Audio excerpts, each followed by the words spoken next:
You're listening to This Week in America with Rick Bratton.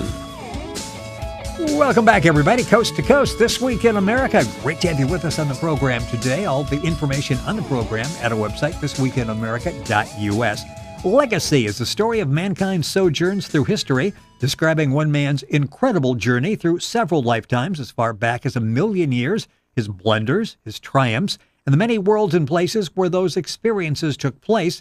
5 episodes in Legacy, a 1,000,000-year-old romance, space battles, intrigue, interdimensional scientific and spiritual principles of life, today's false religious beliefs, and other secrets exposed in detail, described as a must-read for every truth seeker, a novel 30 years in the making.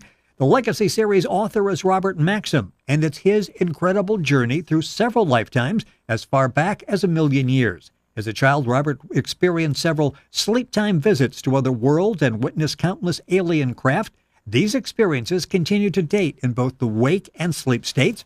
Robert has spent over 40 years studying science, religion, and the science of life. He lives and works in Illinois, the field of information technology, and he's back with us on This Week in America. Robert Maxxim, author of the critically acclaimed Legacy series, back on This Week in America. Robert, welcome back. Great to have you with us on the show as always.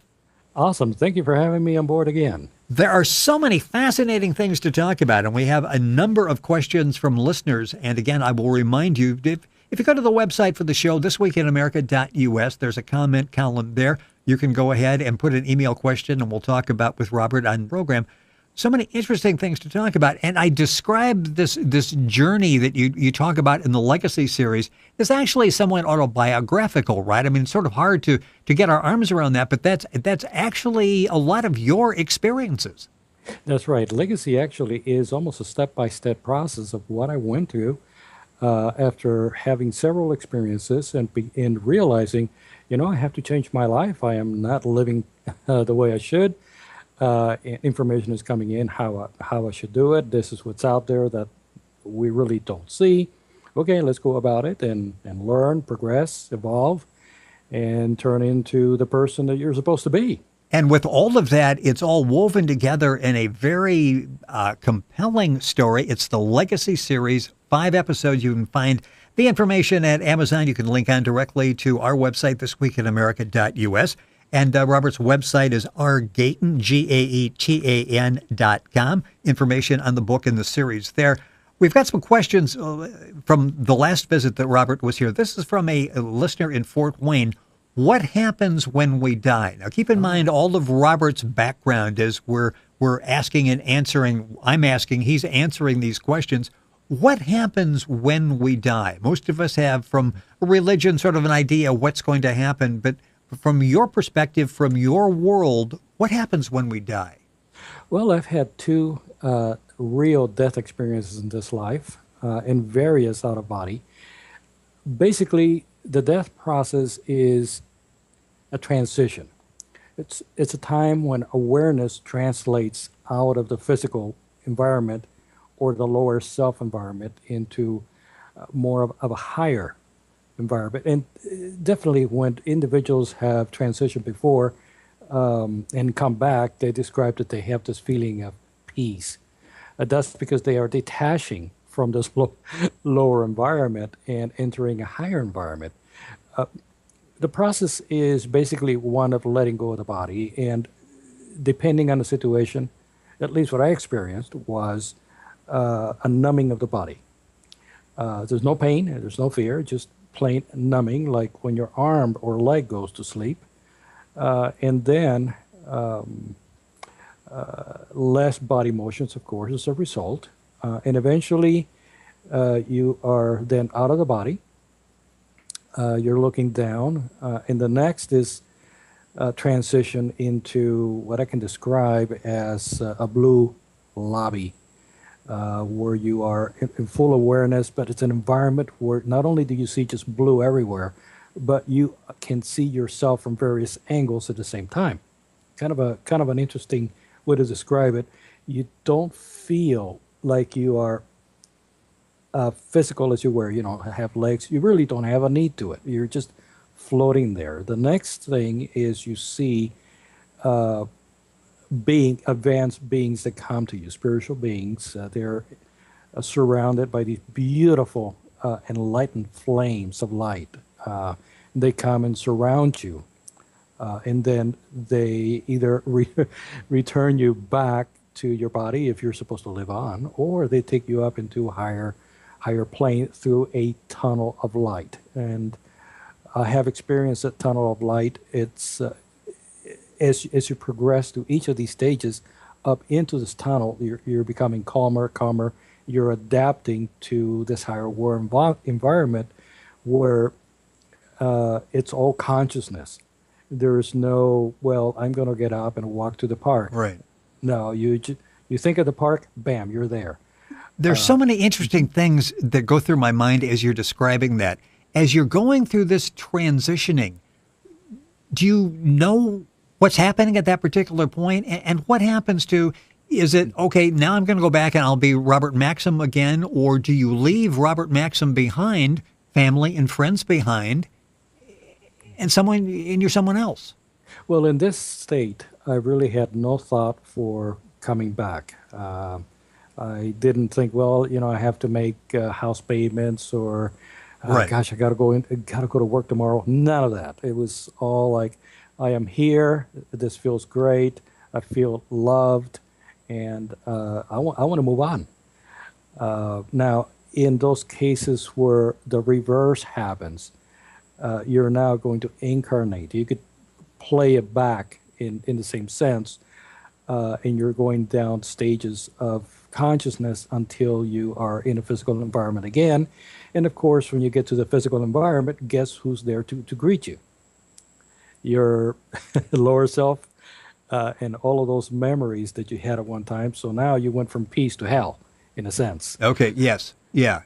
So that's the negative part of that transition. Have you been someone other than Robert Maxxim? Oh, absolutely. And you can recall those experiences? Many I can, and this is all controlled, of course, by what we can call our higher self. It's on a need-to-know basis so that we can overcome certain negative experiences. Of course, wanting to know who you were in the past can actually be the handiwork of your negative self that wants praise and wants fame. So learning about your past is for medicinal purposes only. Interesting. It's not for glory making. But yes, I am aware of numerous lifetimes. Many individuals who are renowned, others who you never heard of, and others that are even prehistory. Will you someday die? I mean, just this is the end. It's not transitioning. It's the end. For some individuals, that is a possibility. Life is evolutionary. You try to progress. You try to move up into the higher realms. However, individuals who resist that and insist on living wicked, they just get into a downward cycle until there's nothing left. You basically are reabsorbed back into the infinite. So I don't recommend that to anybody. There's no reason why anyone should lose their glorious spiritual future. Robert Maxxim, our guest on This Week in America. That's Maxxim. The book series we're talking about, which is autobiographical, and we're talking about sections of that as we go with the programs here, is Legacy, the Legacy series. The website is rgaetan, GAETAN.com. You can link on to This Week in America and .us and go directly to that website. You can look for Legacy Series or Robert Maxxim, author, at Amazon and get information there as well. A question from a listener in Baltimore. Why are you here now? What is your purpose? Well, that comes in at the right moment in our discussion, doesn't it? Yes. We are all here to learn and evolve spiritually, hopefully in the correct direction. We incarnate in preset cycles to put into practice what we have learned in higher celestial worlds and in states of being. We want to get a handle on our lower ego self by facing past events and individuals that we have encountered to other lifetimes, we want to take value and recognition from that and eventually use that to evolve from physical dimensions altogether. The life cycle is basically birth or incarnation, and then moments in celestial worlds where we learn some more. We come back to the earth world to practice what we've learned. We fall, we rise, but eventually there is always a path to righteousness, to truth, and to infinity. And that's why we're all here. Robert Maxxim, our guest on This Week in America. A lot of information there, too. We have to go back and play this program a couple of times to get everything that Robert is talking about there. That was from a listener in Baltimore. The purpose you're here now. I get the impression in listening to you talk, you spend a great deal of time trying to sort things out in past lives, mistakes that might have been made, and trying to rectify those mistakes. Is that true? That is true. Nothing should go by the wayside. Every thought, every emotion needs to be challenged, need to be taken notice of. Just like the fall of every sparrow is noticed. So every thought needs to be noticed and analyzed and put in its right place. It's interesting that our personal, shall we say, experience on this world, it's almost like an endless commercial loop. The lower self is always saying, try that, try this, go here, do that, feel this way, get anger, get fear, it's constantly. So we have to be aware of that. And instead of just going and shopping for whatever the lower self is telling us to do, we have to be very mindful and say, no, because of this. No, because of this. So you have to have a hefty amount of, shall we say, spiritual learning, not only to be able to discern what you're trying to do and be aware of it, but the science of how it works so you can deal with it, correct it, and move on. And if you do this enough, then before you know it, you begin to change. You feel freer from this environment, which basically means it's working.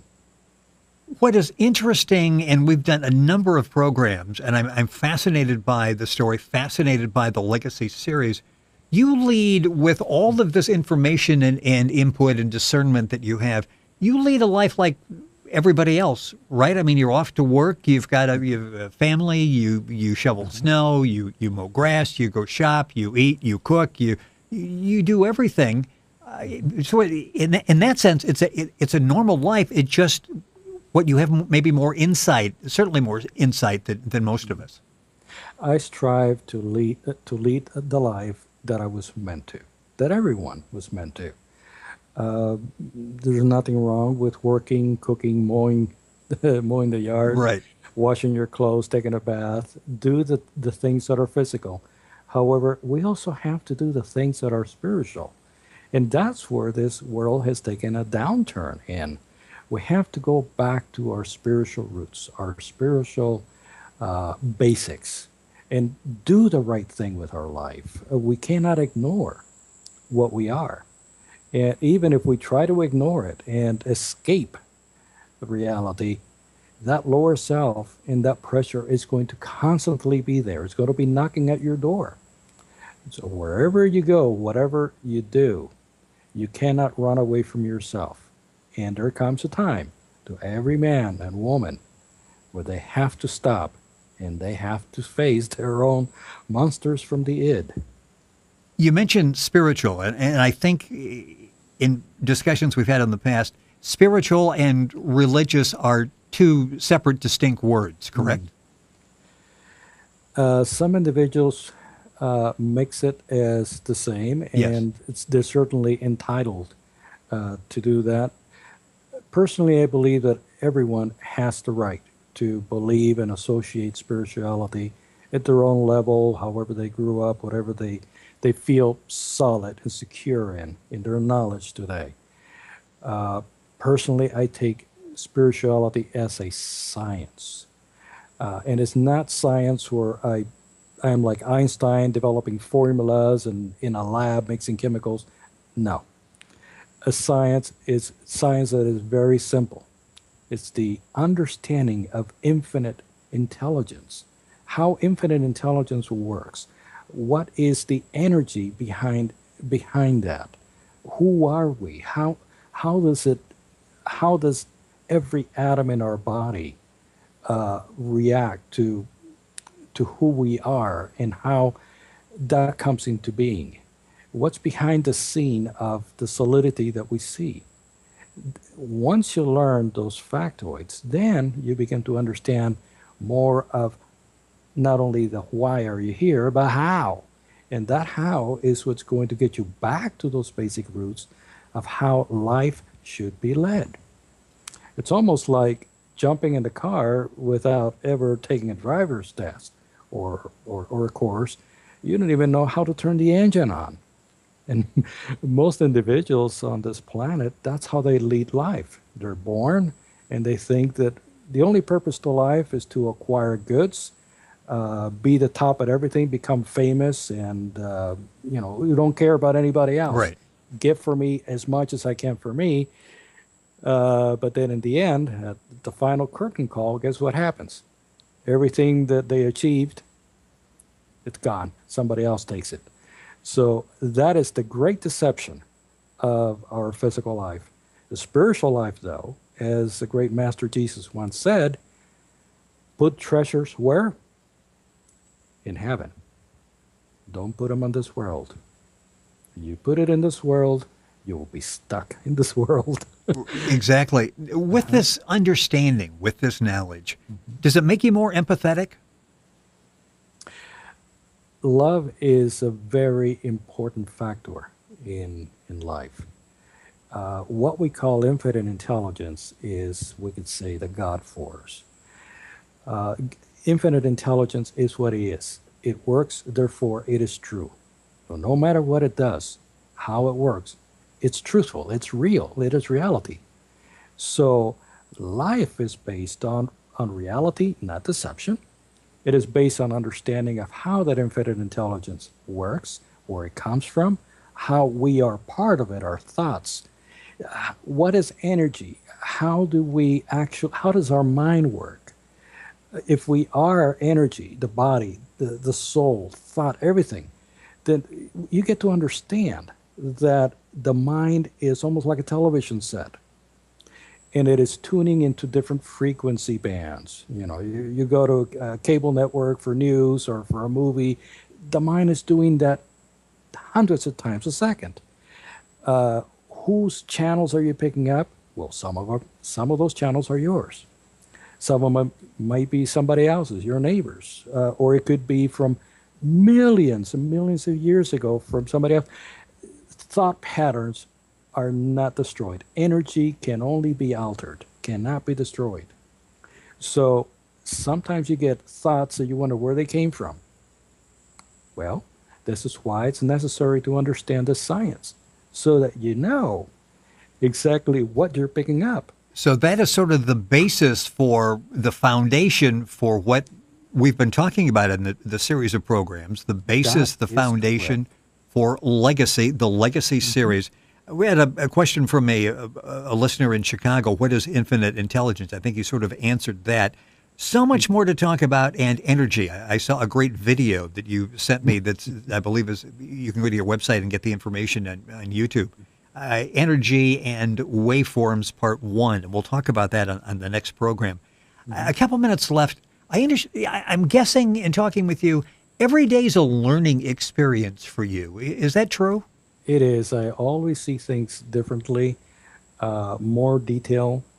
Even the things that I'm concentrating on now is energy.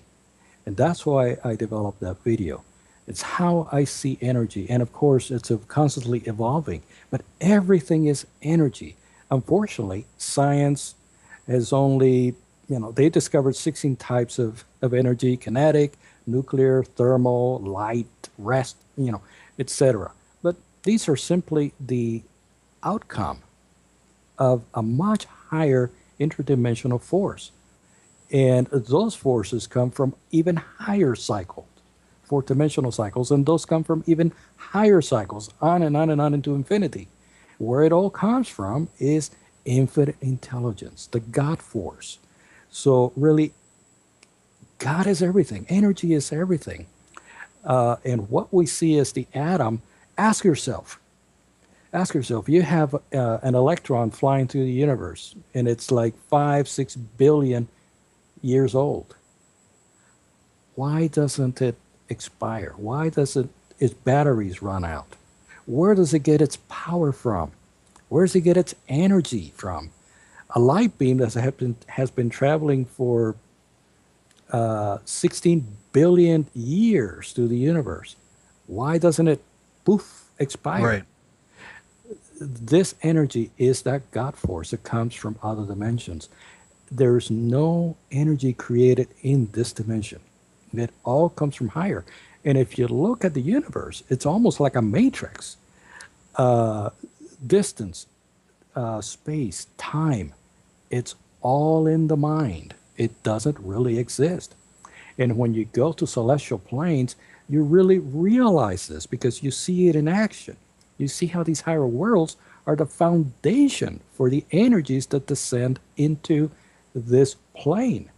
And when you are in that celestial environment, your mind, your consciousness is what conceives energy. It becomes creative. For example, I could view a temple on these higher worlds one moment, and then by changing thought, it could turn into something else, and someone else might see it as something else. It is all creative, relative, without time or space. Difficult to explain, but this is at least the next stopping point of where energy comes from.